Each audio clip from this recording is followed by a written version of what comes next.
The truth is that this issue became, everybody's concerned about the issue of education. Everybody wants their children to have an English good education. Most yeshivas in Brooklyn, I went to Chassan Sofer, Torah Vodaas, Torah Tamima, all the yeshivas in Brooklyn have a very good English department.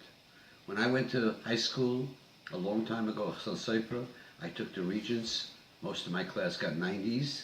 Most of my class are professionals, bankers, investors, working in Wall Street, running colleges, running universities, running law offices. So basically, I'd say the majority of the yeshivas do a fantastic job in English.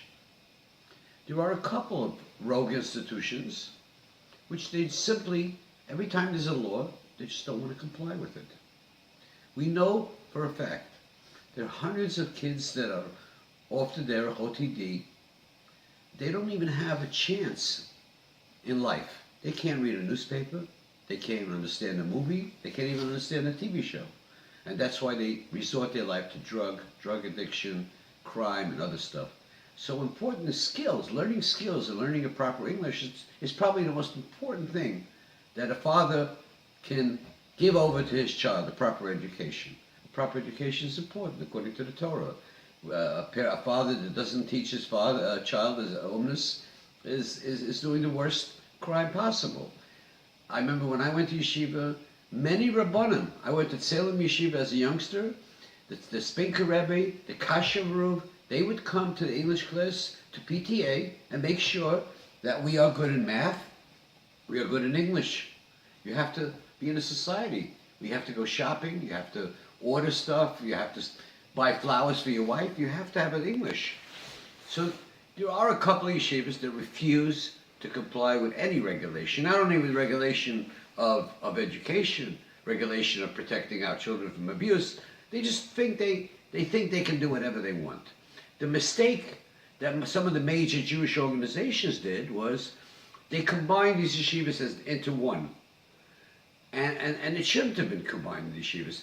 What I would have liked to hear from Ayatza Gedol Torah, what I would have liked to hear from Rabbi Reisman, who's a chashuv Rav in Flatbush, what I like to hear from Rabbi Brodny, that's a chashuv Rav in Flatbush, is prior to condemning the state education department, I would want them to reach out to these yeshivas in Williamsburg and tell them, hey, you want your kids growing up running around the street, not knowing a word of English, not being able to communicate, not even being able to stop a car and ask for directions.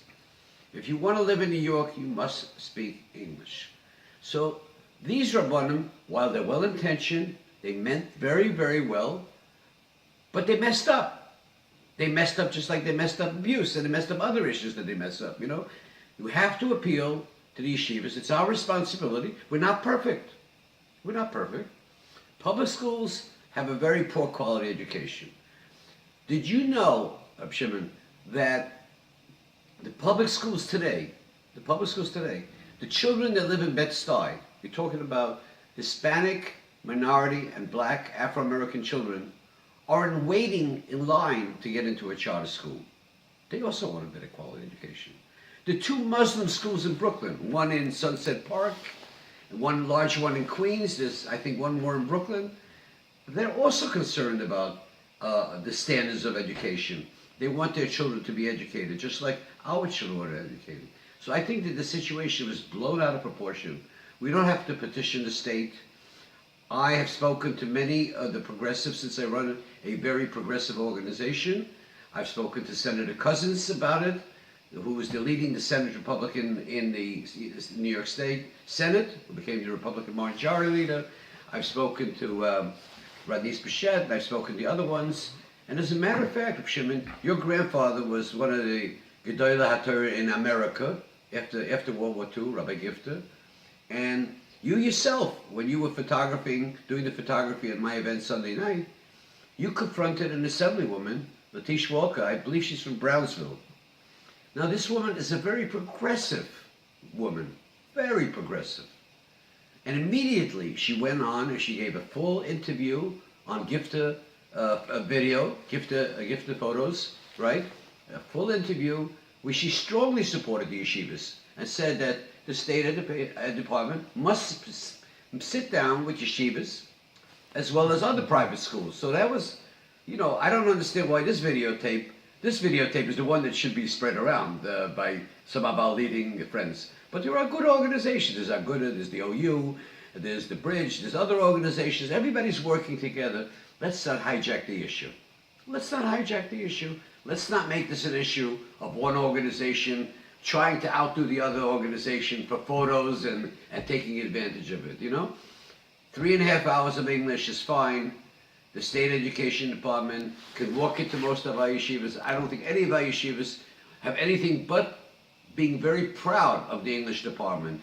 In all yeshivas, they have trained yeshivas, they have trained principals, assistant principals. A lot of teachers are actually coming from the public school system, Exactly. and in the afternoon teaching an extra 2 hours or whatever, 3 hours. I worked in the yeshiva public school system, and I had to supplement my income growing up when I got married, and I taught in the yeshiva in the So afternoon. the teachers are definitely educated themselves. They have college degrees. They're teaching thousands of students a year. Right. Amongst different schools. Some of them, I spoke to one teacher, and he told me that he teaches in 3 different schools per day. He does a public school, and then he does 2 different yeshivas. That's amazing. Those are excellent teachers. And today's young people are very qualified, tutoring, they're educated. Everyone's licensed. They're not hiring unlicensed people. And it's not post-Holocaust, so they're younger people. They have a rapport with the kids. And they're filing reports and report cards. Everything's by the books. Right. So so again, it comes down like, why are yeshivas being punished because of a few here and there? So they're creating. It's like calling lahavdil everybody a molester because there are a couple of people molesting here and there. Exactly. Labeling everybody. Right. Why should yeshivas be punished because of a few that are not doing their job correctly? So I think that the focus has to be from the community to reach out to some of the Satmar schools, maybe some Lubavitch schools, maybe some other Haredi schools. They must comply with the law. You can't have a generation where young people can't walk to a grocery store and go shopping and not understand and be proficient in the language of our country, which is America, So that's really where it's at. And I think that I've spoken to many of the progressive politicians, and for some reason, because of my personality and because of the organization that I run, I have the ability to communicate with them on a much more personal rather than professional level. And I don't go with a camera. I go there and I just talk my heart and soul out, and I show them the quality of the schools. I mean, you go to Flatbush, you go to Chofetz Chaim, beautiful buildings, beautiful playgrounds, expensive equipment, And so we got to reach out to those schools that are not complying and say, listen, you're not Torah V'das, you're not Torah Tamima. Don't try to band us together, I don't want to mention the rabbis who are running. Do you think this was a mistake on Naftali Moster's part where he didn't differentiate of where the problem was and he just lumped everybody in like one group? I don't think he lumped anything. I don't really know Naftali Moster that well. I met with him once. I know Rabbi Swabel met with him as well. And so I met with him and I said, he said, well, at that time he told me, that the certain yeshivas, he grew up in a much more Hasidic environment. So he went to yeshivas where he got no education. So I think this thing just got carried away, and so there was it became like a war turf between the state education department and between the movement. Everyone's trying to show who has the power, and everyone gets affected at the end of the day. But powers are controlled by political leaders, and we have great political leaders, And it's very, very interesting that the people that are out supporting the yeshivas are people that you wouldn't expect.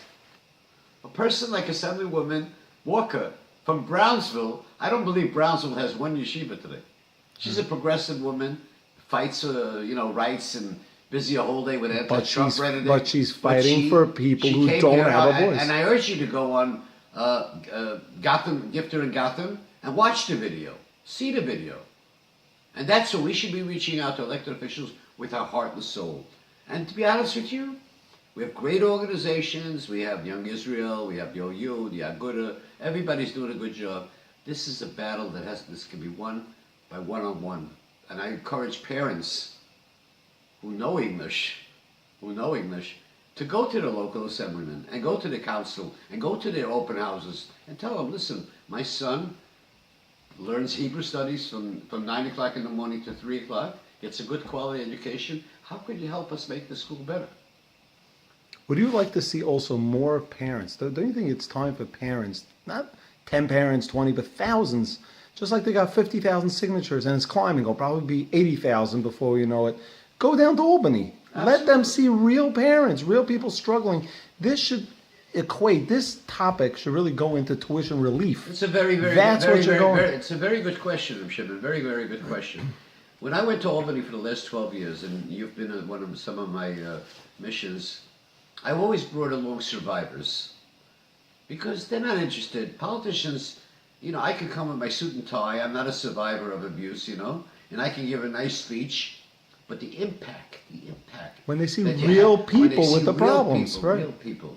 And I encourage Aguda and OU to bring more parents. We have so many other issues on the table. When I went that day that you took me to Albany, and this goes on really every day in Albany, I was amazed because there were thousands of people lobbying. They didn't have just lobbyists go or guys in suits and ties, regular people. And I feel this is why they always get what they want. Might not take a year or two, it could take 5, but they get whatever their agenda is. And It what- changes. We never see a guy with a yarmulke in Albany. Very, very few. Politicians tell me 5 people come down. It's always the same. It's always 5 the same people. Same And people. always- So they think, and yeah, always but- with their Armani suits. And, right, Exactly. and fancy cars coming out. So they think, yeah, there's no problem. You're just saying there's a problem. we're, There's no getting, problem. we're getting a nice photo up, and, Right. and Zayma goes in. Here's the problem. You have exactly what you said. You got to bring. There is other issues on the table. Special education kids in Brooklyn, the Flatbush, and Borough Park, and Crown Heights. Some of them, the payments are delayed for 3 years. That's a serious problem. And the only way I expect to be in Albany in January, and lobby some of the new Democrats that gained power in the Senate. Now, you asked me a question, what happened in New York all of a sudden that all the political people that were supposedly friendly to us lost the election? Because there's a new movement. And for instance, in the Senator Marty Golden, who was a good friend of the Jewish community, he lost because he had a terrible record on child abuse. And Gary Greenberg from Albany, New York, myself included, others, went into the neighborhood. And you know how we went into Bensonhurst and Bay Ridge? We went in with hundreds of parents that went through a deal of abuse. They went from house to house. They would knock on the door in Bensonhurst on 65th Street, knock on the door. I know you vote. Can I talk to you? Can I tell you a story for 3 minutes? And they poured out their hearts and soul. There is nothing more than you going tomorrow morning. I urge everyone that's listening to this video to go to your local official, even if they're supporting yeshivas, even if they're from, but make sure they hear your inner call.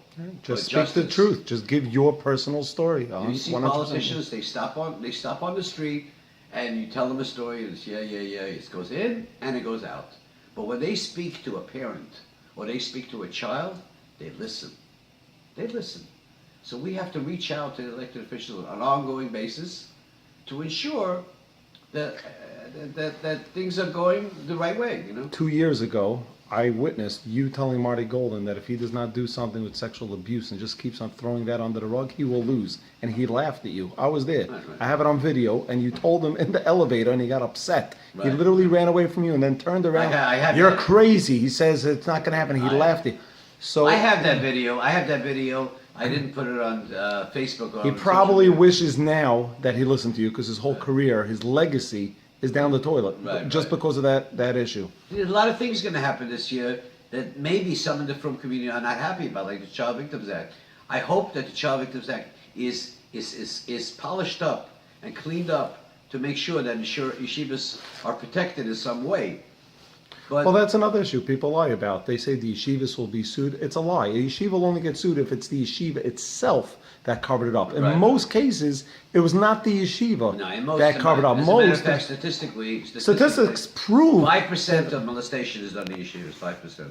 right, but it's more than that. It's not the yeshiva heads that are Right, covered right, up. right. But there are a few yeshivas that have been proven that it was Yeah, the there's yeshiva only- heads.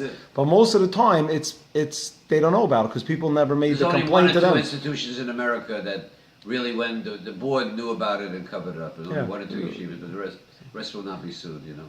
Right, so it's just an excuse that they don't want to take responsibility. That's really what it comes down to. In closing, I just want to tell you that what we learned from this fiasco, and me speaking last night, 12 o'clock at night, I spoke to 4 state senators, two from Long Island, one from Manhattan, one from Brooklyn, state senators, and they assured me that that the situation will be corrected, as it should be. People have to be involved on an ongoing basis. People should go to Albany every Tuesday.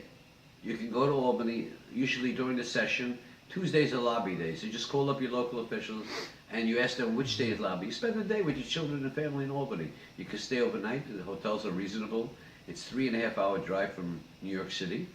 Spend the day with your legislature. Find out. There's so many things that are happening that are good for yeshivas. Don't you think instead of the organizations wasting money now on videos and ads and papers, sending parents, get buses, Muncie Trails or whoever, bring up a couple of thousand parents for the day. One day you go in the morning, you come back, in the early evening, Right. and it would be effective. Exactly, and not only that, but we're watching the action of the Supreme Court.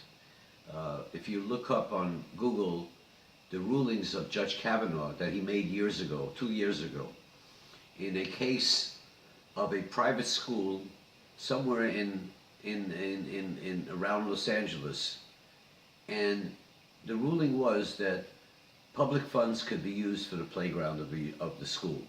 It wasn't a Jewish school. So, looking at the Supreme Court without any, I'm not making any political campaigns or anything, but the conservative Supreme Court will definitely have rulings in the next few years, providing much more funding for external building, playground, security. It's going to come from a federal You think level. tuition relief will happen under a Trump administration? Well, there's issues to be addressed before you reach the tuition crisis. You have to address the separation of church and state. You have to separate what private schools can and cannot get, and then you can get into the tax. Are you talking about the tax credit situation? Yeah. No, not just tax credit. Well, you could call it what you want. Certain states call it a tax credit. Certain people it's a voucher. There's different names, but it has one common theme. You get a few $1,000s in rebates per child. Exactly. You think there will be any hope for that in New York? Do your friends right now who are the new politicians in Albany and even in the city council understand the struggle? Absolutely. The biggest surge, besides yeshivas, the biggest surge in enrollment in private schools, in Catholic schools, in Muslim schools, in private academies, is not only the Jews. All these yuppies that are moving into Brooklyn, you think they would all prefer private schools? You drive through parochial downtown Park Slope, and you see private schools. You see Muslim schools. You see completely private schools, and they're interested. They're interested in doing a quality education. So there's a change in the way education is going in America, and just like the Obama was ruled constitutional and unconstitutional because it was called a tax and non-tax, our tuition doesn't have to be called a tax or non-tax. We eventually can redefine it if we work with the federal government, but we really need top attorneys to do that. Define the tuition as sort of a different way. So it's like fish. You don't call it raw fish. You call it sushi. You call it sushi, exactly. Instead of calling it a tax break for education, you call it, whatever it has to be. We really need but the bottom line is that, please, it's important, whether it's in Borough Park, Assemblyman Simcha Eichelstein, who's very well versed, or Assemblyman, whoever it is, in any area that you have, Jewish area, non-Jewish area, whether the politician is black or white, everybody's informed. The computer people are more literate than they ever were before. They have access to information, and get on the bandwagon. We don't need nobody. We need God Almighty to protect us, and He will protect us.